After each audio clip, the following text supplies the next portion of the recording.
G'day YouTube, it's Alex here, and today I'm going to run up those stairs with my GoPro on my helmet just to test out the stabilization.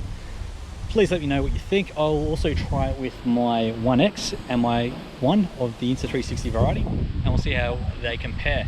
So giddy up, let's go and see how this looks. Just for those playing at home, Hypersmooth is indeed turned on. So here we go, 3, 2, 1, go.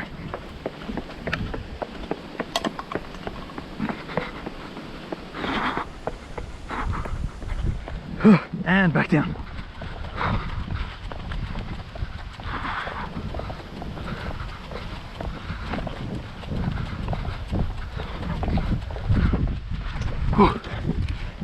And that is it.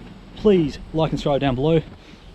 Leave in the comments what you think of the footage, and I'll post a few other videos about the other cameras. Thanks for watching. Bye.